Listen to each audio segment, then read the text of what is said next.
आंवल्या नवमी के दिन कि शंकर भगवान भूत भावन भूतेश्वर जब भगवान आंवला नवमी के दिन श्री हरि नारायण आंवले के वृक्ष की पत्तियों पर शयन करेंगे और भगवान शंकर उनका अनुमोदन करेंगे, तब श्री हनुमान जी महाराज उनसे विनती करने के लिए पधारते हैं। 33 कौटी देवता भगवान विष्णु जब शयन से उठते हैं, देवसोनी एकादशी को जब भगवान उठेंगे, नेत्र खोलेंगे, तो प्रथम दर्शन भगवान विष्णु श्रीमद् भागवत कथा, स्कंद पुराण, पद्म पुराण, अग्नि पुराण, जितने भी पुराण उठाना चाहे सारी पुराणों को उठाकर देखना कि प्रथम वर्णन आपको मिलेगा कार्तिक महत्तम का कि भगवान नारायण सर्वप्रथम जब नेन खोलते हैं अपनी देव सोनी एकादशी से सोकर देव उठनी एकादशी पर जब उठते हैं तो भगवान नेत्र खोलकर सबसे पहले किसका दर्शन करते हैं? किसका दर्शन? स्कंद पुराण कहती है, विष्णु पुराण कहती है कि भगवान नारायण जब नेत्र खोलते हैं तो खुद की अर्धांगिनी लक्ष्मी भी नहीं, महाराज ब्रह्मा आदिक देवता सब खड़े, पर भगवान नेत्र नहीं खोलते। कब तक? जब भगवान शंकर अपने ही मुख से भगवान श्री हरि का गुणगान नहीं गाते, डमरू का नाद नहीं। जो आंवले के वृक्ष के नीचे दीप दान करेगा शाम के समय पर संध्या काल के अंतर्गत, तो उसके घर में कभी संपदा की कमी ना हो। लक्ष्मी जी ने कहा प्रभु आपकी आज्ञा है, मैं स्वीकार करता, मैं स्वीकार करता। जितने भी लोग कथा श्रवण कर रहे हैं और जो लोग नहीं सुन पा रहे हो, इस कथा की एक छोटी सी बात जनमानस तक पहुंचाइए कि आंवले के वृक्ष के नीचे आंवला नवमी के दिन शाम के समय दीप दान अवश्य करें, जिससे आपके जीवन में खुशियां समाहित हो, जीवन में आनंद की अनुभूति, जीवन का सुख की बड़ी सुंदर कथा आती है।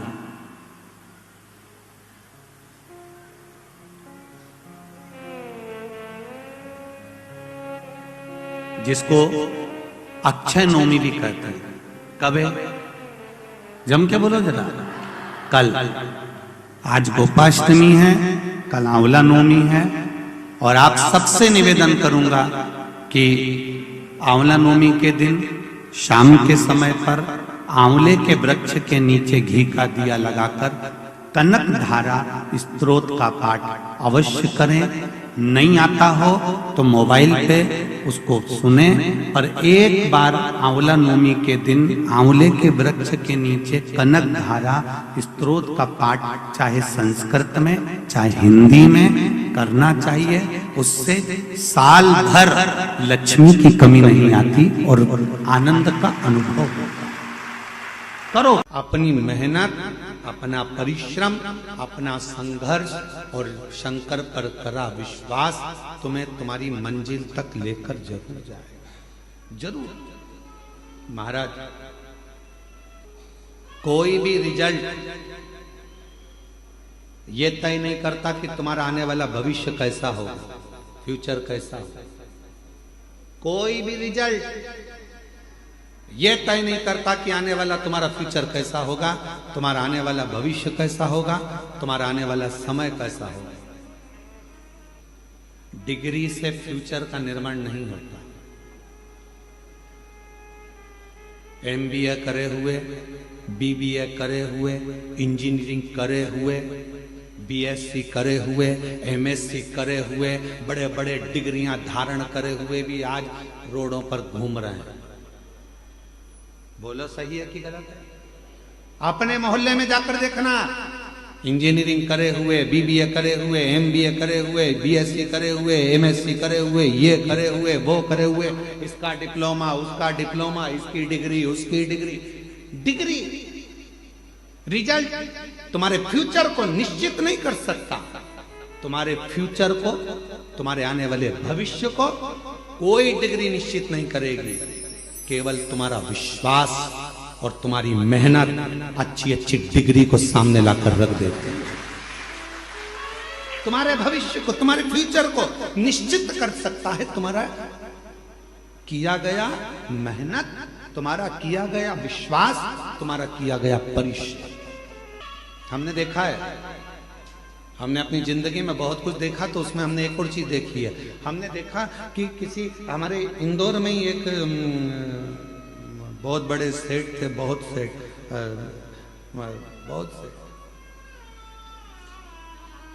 राखोड़ी वाला परिवार, उसमें शंभू दयाल राखोड़ी वाले थे।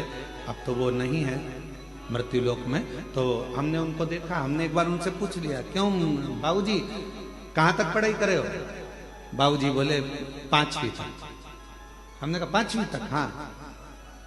उनके आगे इतनी मल्टियां बना देते थे वो, इतने बड़े बड़े कॉलोनियां काट देते थे, इतना इतना पेट्रोल पंप, इतनी गाड़ियां, इतने डंपर, इतनी जेसीबी, कम से कम 200, 250, 500 डंपर, जेसीबियां, कम से कम 15, 20 बड़े बड़ी मशीनें, बड़े बड़े प्लाट, बड़े बड़े बिल्डिंगें। तो वो इंजीनियर भी आते थे तो उनके पास में आकर बैठते थे और बाबूजी नक्शा बना देते थे उनके सामने कि ये नक्शा ऐसा बनेगा, और इंजीनियर को देखना पड़ता था कि बताओ ये नक्शा सही है कि गलत। तब इंजीनियर कहते थे आपने जो बनाया बिल्कुल सत्य। 5वीं तक पढ़े थे, डिग्री अपनी जगह पर, रिजल्ट अपनी जगह पर मेहनत अपनी जगह पर। फिर हमने पूछा, क्यों बाबूजी एक बात बताओ कि तुम्हारे नाम के आगे राखोड़ी वाला क्यों लिखा? तो उन्होंने कहा, गुरुजी राख बेचकर मैंने मेहनत करी है, राख बेचता था इसलिए राखोड़ी वाला नाम पड़ गया, राख बेच बेच कर मैं आगे बढ़ता चले गया। अर्थात सारी डिग्री एक साइड, सारी रिजल्ट एक साइड, पर तुम्हारी मेहनत, तुम्हारा संघर्ष, तुम्हारा विश्वास, तुम्हारा परिश्रम तुम्हें 4 चांद लगा सकता है। अब तुमने डिग्री तो ले ली, इंजीनियरिंग की डिग्री तो ले ली, एमबीए की डिग्री ले ली, बीबीए की डिग्री ले ली सारी, पर तुम्हारी मेहनत ही नहीं है, तुम्हारा परिश्रम ही नहीं है, तुम्हारी मालूम पड़े तुम्हारा विश्वास ही नहीं है, तुम कुछ करना ही नहीं चाहते। मेरे पास फाइल रखी है, मैंने इतना पढ़ाई करी, मैंने इतनी डिग्री ली, मैंने इतने डिग्री कब काम आएगी? जब तुम्हारी मेहनत होगी, जब तुम्हारा संघर्ष होगा, जब तुम्हारा परिश्रम होगा, तब वो डिग्री काम करती, तब वो डिग्री सामने आए, फिर उसका फल। हम मेहनत करें ही ना और विचार करें कि मेरे पास सब रखा है, अब तो मेरी जॉब लगना चाहिए, तो जॉब लगने के लिए भी तो मेहनत करना पड़ेगी। जॉब लगने के लिए भी तो तुम्हें परिश्रम करना पड़ेगा, थोड़ा मेहनत करना पड़ेगा, थोड़ा संघर्ष करना पड़ेगा।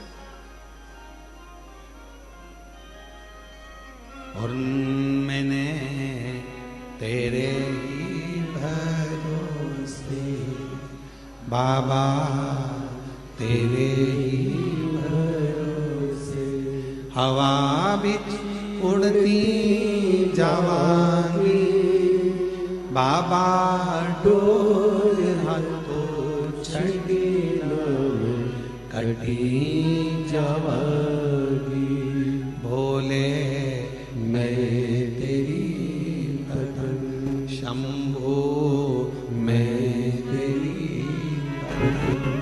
हवा बिच उड़ती जवानी, बाबा डोर हाथों छड़ी कटी जवानी। थोड़ा सा अहम को खाली कर दो, थोड़ी अलमारी खाली कर दो तो उसमें नया कपड़ा भरा जाए, थोड़ा मसालदानी खाली कर दो तो उसमें नया मसाला भरा जाए, थोड़ा सा गोदाम खाली कर दो तो उसमें नया धान भरा जाए, थोड़ा गोदाम खाली कर दो तो नई सोयाबीन गेहूं भरा जाए। उसी तरह थोड़ा इस मन को भीतर से खाली कर दो तो उसमें यीशु महापुराण की कथा भरा जाए और तुम्हारी जिंदगी सार्थक। पार्वती जी ने दूसरा प्रश्न किया, क्या मनुष्य के जीवन का विश्वास उसके भीतर की तकलीफों को मिटा सकता है? उसके भीतर के कष्टों को मिटा सकता है? क्यों नहीं? पूरे कुबेरेश्वर धाम में जगह जगह पर लोग बैठे हैं, शिव भक्त बैठे हैं कथा सुनने के लिए। कोई शटरों के अंदर बैठा है, कोई दुकानों के अंदर बैठा है, कोई बिल्डिंग के अंदर बैठा है, कोई गैलरी में बैठा है, कोई गौशाला के अंदर बैठा है, कोई टीन शेड में बैठा है, कोई कहीं बैठा है।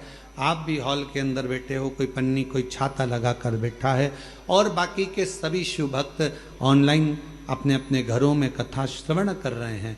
जरा पार्वती जी का ये दूसरा प्रश्न का स्मरण करिएगा, क्या विश्वास दुख को मिटा सकता है?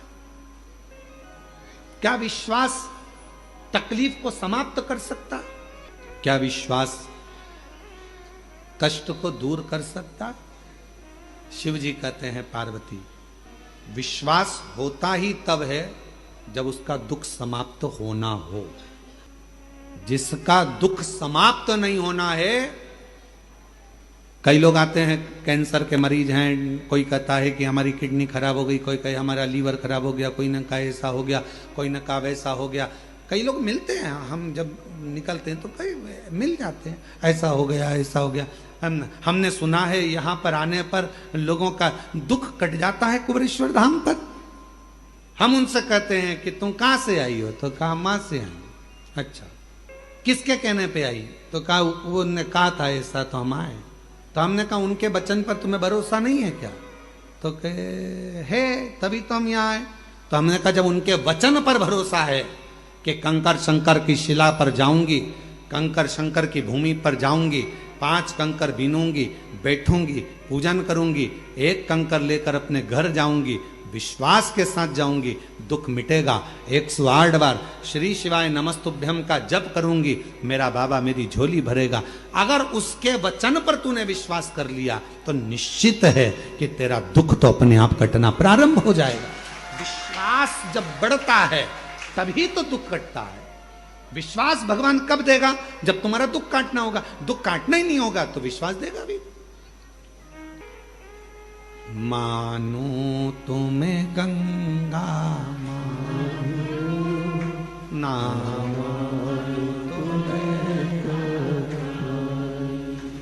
मानो तुम्हें गंगा ना